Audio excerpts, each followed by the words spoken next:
Black money यानी ऐसी income जिसको आपने टैक्स वगैरह से बचने के लिए छुपा कर रखा हो, या ऐसी इनकम जो स्मगलिंग और दूसरे इलीगल बिजनेस से होती है, उसको भी ब्लैक मनी कहते हैं। बहुत सारे पॉलिटिशियन, सेलिब्रिटी और बिजनेसमैन के बारे में अक्सर न्यूज आती रहती है कि उनके पास करोड़ों और अरबों की ब्लैक मनी है। लेकिन जब भी आपने टीवी, न्यूज़पेपर या सोशल मीडिया पर ब्लैक मनी के बारे में खबरें पढ़ी होंगी तो उसी के साथ एक नाम हमेशा जुड़ा देखा होगा, और वो है स्विस बैंक।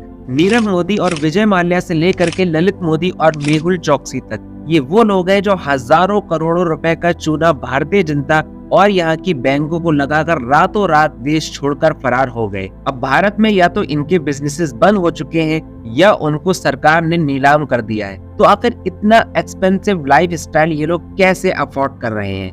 देखिए, विजय माल्या ने 9,000 करोड़ रुपए का फाइनेंशियल फ्रॉड किया था, नीरव मोदी ने 11,400 करोड़ रुपए और मेहुल चोकसी ने 13,000 करोड़ रुपए का फ्रॉड किया था। लेकिन अगर आपको अब भी ऐसा लगता है कि ये सारे लोग इतना सारा पैसा बैग्स में भर के अपने साथ ले गए थे, तो आप बिल्कुल गलत सोच रहे हैं। इनका सारा पैसा जाता है दुनिया के सबसे मशहूर लेकिन सबसे बदनाम बैंक यानी स्विस बैंक के अंदर। सिर्फ फ्रॉडस्टर ही नहीं बल्कि ड्रग डीलर्स, आर्म डीलर्स, यहाँ तक कि टेररिस्ट एक्टिविटीज में इन्वॉल्व होने वाले लोग भी इन बैंकों पर आंख बंद करके भरोसा करते हैं और अपनी हजारों करोड़ों की दौलत इन बैंक्स में बेझिझक जमा करा देते हैं। यूजुअली इंडिया में अगर आप किसी भी बैंक में 50,000 से ज्यादा का ट्रांजैक्शन करते हैं तो बैंक आपसे आपका पैन कार्ड मांगती है और आपके सारे फाइनेंशियल ट्रांजैक्शन उस बैंक की नजर में होते हैं।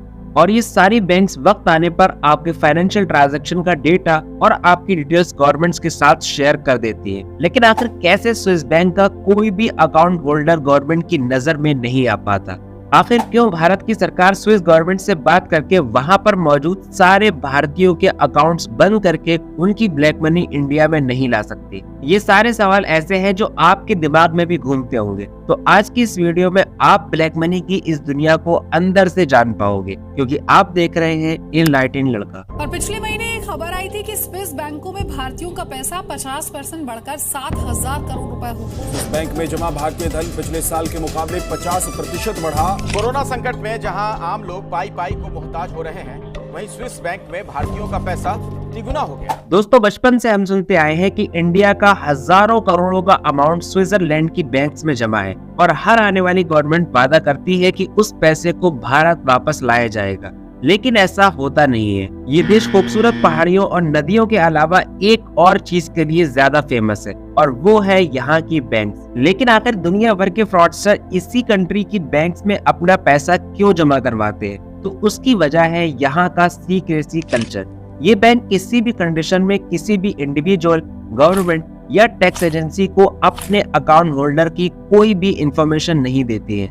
ये बैंक्स कभी भी ये बात शेयर नहीं करती कि उनके अकाउंट होल्डर्स के नाम क्या हैं, उनके अकाउंट में कितने पैसे हैं और ये पैसे बैंक्स तक कैसे पहुंचे। यहाँ तक कि अगर इनका कोई ऑफिसर किसी बैंक होल्डर का नाम या उसकी डिटेल्स लीक करता है तो उस पर $25,000 तक का फाइन लगाया जा सकता है। और सिर्फ एक सिचुएशन है जिसमें अकाउंट होल्डर का नाम बाहर आ सकता है, अगर वहाँ की कोर्ट वहाँ के बैंक को ऐसा करने का ऑर्डर दे तो। लेकिन ऐसा बहुत रेयर केस में होता है। और अब बात करते हैं उस इंडियन मनी की जो स्विस बैंक्स में जमा है और जिसे भारत सरकार इंडिया लाने की प्लानिंग करती आ रही है। तो बेसिकली इंडियंस दो तरह से स्विस बैंक में पैसा जमा कराते हैं, या तो वो सीधे जाकर के अपनी जेन्युइन इंफॉर्मेशन दे करके अपने नाम से अकाउंट खुलवाते हैं या किसी थर्ड पार्टी के थ्रू अपना अकाउंट खुलवाते हैं। अब लॉ के अकॉर्डिंग स्विस बैंक किसी भी अकाउंट होल्डर का नाम शेयर नहीं कर सकती, लेकिन फिर भी अगर कोर्ट का ऑर्डर हो तो भी ये बैंक सिर्फ उनका नाम ही डिस्क्लोज कर सकती है जिन्होंने डायरेक्ट अपने अकाउंट अपने नाम से खुलवाए हैं, क्योंकि इनकी रियल इन्फॉर्मेशन बैंक के पास होती है। लेकिन जिसने अपने नाम से नहीं बल्कि किसी थर्ड पार्टी जैसे कंपनी वगैरह के नाम पर अकाउंट खुलवाकर पैसा जमा कराया है, उनकी डिटेल्स स्विस बैंक के पास नहीं होती, क्योंकि इस कंपनी के अकाउंट में पैसा असल में कौन लगा रहा है इसका अंदाजा बैंक को भी नहीं होता। गवर्नमेंट ऑफ इंडिया के बहुत प्रेशर के बावजूद स्विस बैंक ने अपने अकाउंट होल्डर्स के नाम रिवील करने से साफ इनकार कर दिया। लेकिन ये भी कहा कि हम आपको उस पैसे के बारे में बता सकते हैं जो कि स्विस बैंक में इंडियन अकाउंट्स में जमा है। और इस डेटा के अकॉर्डिंग आज की डेट में 30,000 crore Indian rupees Swiss banks में है।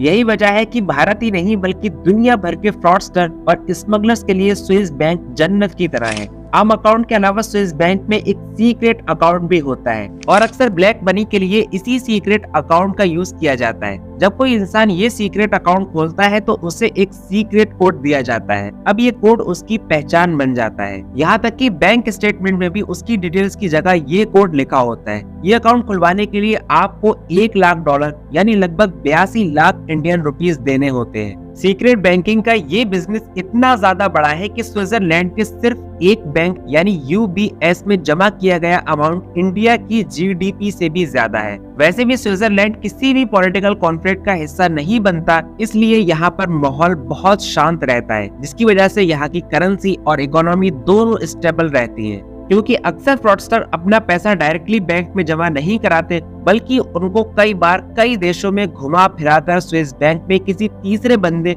या कंपनी के अकाउंट में जमा करा देते हैं, जिसकी वजह से इस ट्रांजैक्शन को ट्रैक करना लगभग इम्पॉसिबल हो जाता है। अप्रैल 2016 में 11 लाख पेजों पर फैला हुआ एक डॉक्यूमेंट लीक हुआ था, जिसमें दुनिया भर के बड़े बड़े ऐसे लोगों के नाम थे जिन्होंने टैक्स से बचने के लिए अपना पैसा स्विस बैंक में जमा कराया हुआ है या जिनका इलीगल पैसा इन बैंक्स में जमा है। इसमें यूनाइटेड अरब एमिरेट्स के प्रेसिडेंट और कतर के किंग के अलावा इंडिया में अमिताभ बच्चन, ऐश्वर्या राय और विजय माल्या वगैरह के नाम भी सामने आए थे। और इसी डॉक्यूमेंट्स में पाकिस्तान के former prime minister Nawaz Sharif का नाम भी सामने आया था, जिसकी वजह से वहां की सुप्रीम कोर्ट ने उनको टर्मिनेट कर दिया था और आगे से उनके इलेक्शन लड़ने पर पाबंदी भी लगा दी थी। वैसे इन स्विस बैंक्स को बैंक्स ऑफ करप्शन कहा जाए तो गलत नहीं होगा, क्योंकि इनमें मौजूद पैसा आफ्टर ऑल या तो ब्लैक मनी है या इलीगल मनी, और इसको ये लोग बहुत अच्छे से प्रोटेक्ट कर रहे हैं। चलिए अब इस वीडियो को यहीं खत्म करते हैं, इस उम्मीद के साथ कि वीडियो आपको पसंद आई होगी। आप देख रहे हैं इनलाइटेन लड़का, uncover the past, explore the present and dive into future.